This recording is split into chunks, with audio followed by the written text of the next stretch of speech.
ఇప్పుడు చూస్తున్నట్టయితే మన వైఎస్ షర్మిల గారు శ్రీరెడ్డి పైన కేసులు అయితే ఫైల్ చేశారు. ఎందుకు తన మీద కేసు ఫైల్ చేయాల్సి వచ్చింది? అసలు దాని వెనుక ఉన్న కారణాలు ఏంటి? యాక్చువల్లీ నాట్ ఓన్లీ శ్రీరెడ్డి 7-8 మంది మీద పెట్టింది అండ్ ఆల్మోస్ట్ ఇందులో ఒక 20 మంది వరకు కూడా అరెస్ట్ అవ్వచ్చు.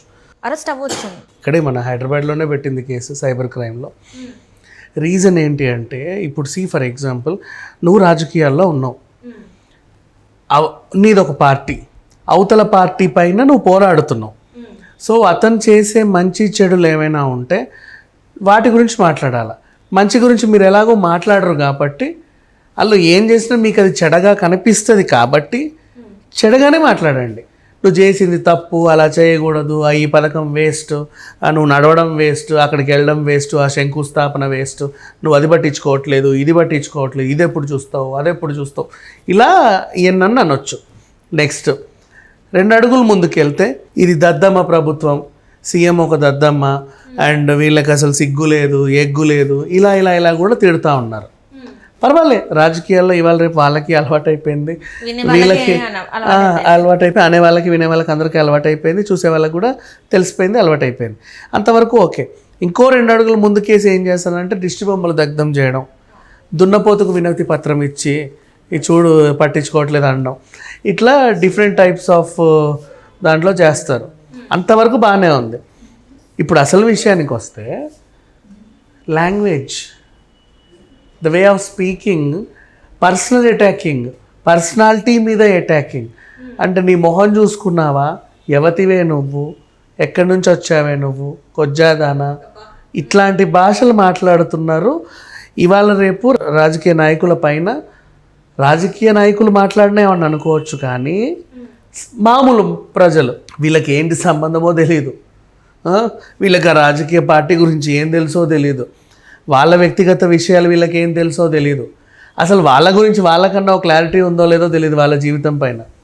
అట్లాంటి మనుషులు, ఊరికి దేశానికి ఎందుకు పనికిరాని మనుషులు, కనీసం కూర్చోడానికి నిలబడడానికి కూడా పనికిరాని మనుషులు, మంచినీళ్ళు తాగుతారా, తిండి తింటారా, లేకపోతే ఇంకేమైనా తింటారా తెలియనటువంటి బ్రతుకులు బ్రతికే మనుషులు ఇట్లా సోషల్ మీడియాకి ఎక్కి ఒసే షర్మిల, ఏమే షర్మిల, వీళ్ళు ఎవరు అసలు మాట్లాడడానికి? ఇప్పుడు షర్మిల గారి గురించి మాట్లాడుకుంటే తండ్రి చనిపోయిన తర్వాత అప్పుడు రాజకీయ అనుభవం అయితే లేదు కదా ఆవిడకి. ఏమో వెనక నుంచి వాళ్ళకి ఎప్పుడైనా సలహాలు ఇచ్చిందో లేదో మనకు తెలియదు, కానీ ప్రత్యక్ష రాజకీయాల్లో అయితే ఎప్పుడూ కనబడలా. అలాంటిది సైలెంట్గా వచ్చి గిన్నీస్ రికార్డు పాదయాత్ర అవలీలగా నడిచేసింది. ఎవరు చేశారు? ఇప్పటివరకు ఏ రాజకీయ నాయకుడు అన్న చేశాడా? చేయలే. అదొక రికార్డ్ బ్రేక్. సరే, నెక్స్ట్ ఆ తర్వాత కొంచెం సైలెంట్గా ఉన్న టక్కున తెలంగాణలో పార్టీ పెట్టింది. పెట్టిందా రోజు లైమ్ లైట్లో షర్మిల గారు వాళ్ళు అక్కడున్నారు, ఇక్కడున్నారు, అది చేశారు, ఇది చేశారు, నిరాహార దీక్ష, ఆ దీక్ష, ఈ దీక్ష, ధర్నా, ఏదో ప్రగతి నగర్ని ముట్టడి చేయడానికి వెళ్తుంటే ఆవిడ కారు లాక్కెళ్ళారు, ఆవిడ ఇంట్లో ఉంటే ఆవిడని బందోబస్తు చేశారు, బయటికి వస్తే పోలీసులను ఏదో అనిందని జైల్లో పెట్టారు, ఆవిడ వల్ల అదైంది, ఆవిడ వల్ల ఇదైంది, ఇలా అలా షర్మిల లైమ్ లైట్లో ఉందా? ఉంది. ఒక రాజకీయ నాయకురాలకి ఇంతకన్నా కావాల్సింది ఏమీ లేదు. ఉండాలి అయితే ప్రజల్లో ఉండాలి, లేదా లైమ్ లైట్లో ఉండాలి, దట్స్ ఆల్. ఈవిడ రెండిట్లోనూ ఉంది. నెక్స్ట్ తర్వాత కూడా ఈవిడ సైలెంట్ అయినా జనాలు ఈవిడ వెనకాల ఉండి ఈవిడ కాంగ్రెస్లోకి వెళ్తుందా, అక్కడికి వెళ్తుందా, పార్టీ విలీనం చేస్తుందా, చెయ్యదా, ఈమెల్లి శివకుమార్ని ఎందుకు కలిసింది, ఈమెల్లి రాహుల్ గాంధీని ఎందుకు కలిసింది, ఈమె సోనియాని ఎందుకు కలిసింది, ఆ క్వశ్చన్ మార్కులు, వాటి గురించి ఆరాలు.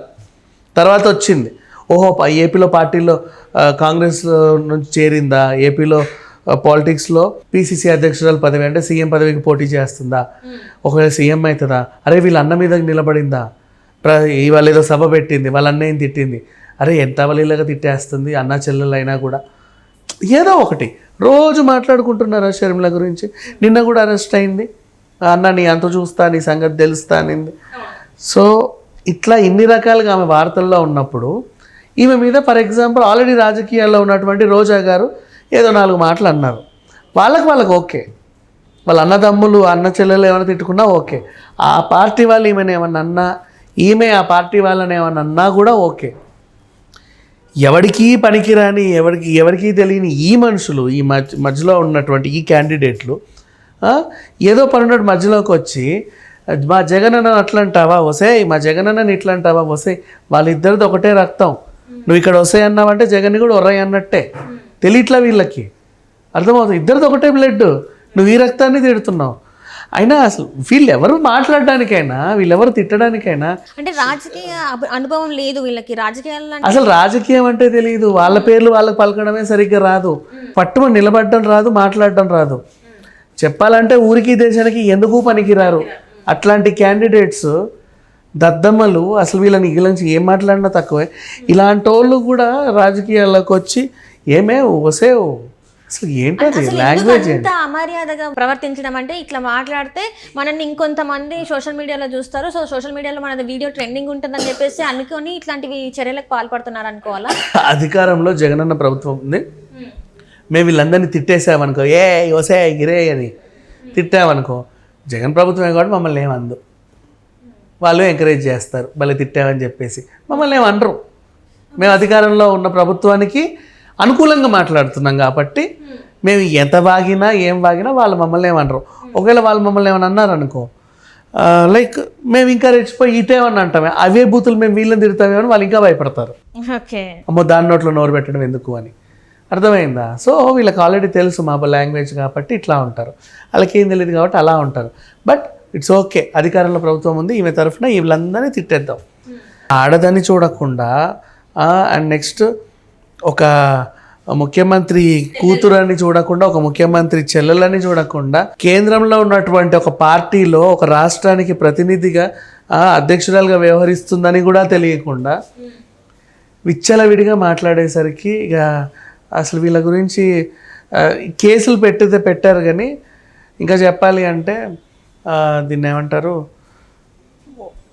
అందరినీ పబ్లిక్ ప్లాట్ఫామ్ నిలబడి అందరినీ చెప్పు చీపుర్లతో తన్ని చెట్టు కట్టేసి కొట్టి, ఇక మీదట ఇట్లా చేయకంటారా అని గుండు కొట్టించి వదిలేయాలి రోడ్ల మీదకి, మిగతా వాళ్ళు సైలెంట్గా ఉంటారు. అంటే వీళ్ళందరూ ఎందుకు ఇంత ధైర్యం, అంటే జస్ట్ జగన్ గారు అధికారంలో ఉన్నారు, వాళ్ళ ప్రభుత్వం ఉంది కాబట్టి వీళ్ళకి ఇంత ధైర్యంగా మాట్లాడుతున్నారు అనుకోవాలా, లేకపోతే ఏమైనా వ్యక్తిగతంగా వీళ్ళకి ఏమైనా కక్షలు ఉన్నాయి అనుకోవాలి? వ్యక్తిగత కక్షలు ఏముంటాయి చెప్పి, ఒక నిమిషం, షర్మిల గారికి వీళ్ళకి ఏం కక్షలు? ఎందుకు మరి? వీళ్ళ ఇంటికి ఎప్పుడన్నా ఆవిడ వచ్చిందా, వాళ్ళ ఇంటికి వీళ్ళు ఏమన్నా వెళ్ళారా, లేక ఏముంటుంది కక్షలు?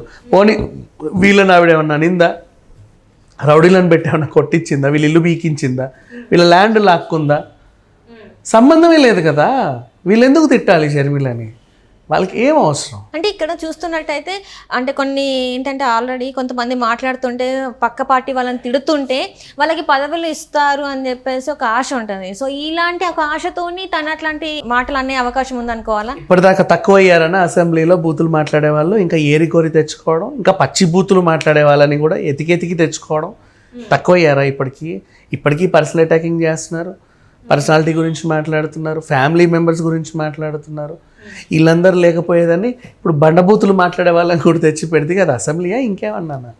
అంటే అందరికి అలవాటు అయిపోయింది అనుకోవాలా ఇలాంటి ఒక సాంప్రదాయం? ఇది సాంప్రదాయం అనాలో ఏమనాలో తెలియదు కానీ మామూలుగా అయితే ఒకప్పుడు అది గౌరవ సభలాగా చూసేవాళ్ళం అసెంబ్లీలో ఉంటే, కానీ అక్కడ కూడా కొంత ఒకలాగా మాట్లాడడం అయిపోతుంది. ఎక్కడైనా ప్రెస్ మీట్లు పెట్టినా కూడా అక్కడ కూడా ఒక టైప్ ఆఫ్ అన్పార్లమెంటరీ లాంగ్వేజ్నే యూజ్ చేస్తున్నారు. ఇప్పుడు సోషల్ మీడియా వేదిక కూడా ఇట్లాంటి లాంగ్వేజ్నే యూజ్ చేస్తున్నారు. అసలు దీన్ని మనం అంటే నెక్స్ట్ జనరేషన్స్కి మనం ఏం చెప్తున్నాం అనుకోవాలి? బూతులు నేర్పిస్తున్నాం అనుకోవాలి, అంతే, అంతకుమించి ఇంకేముంటుంది?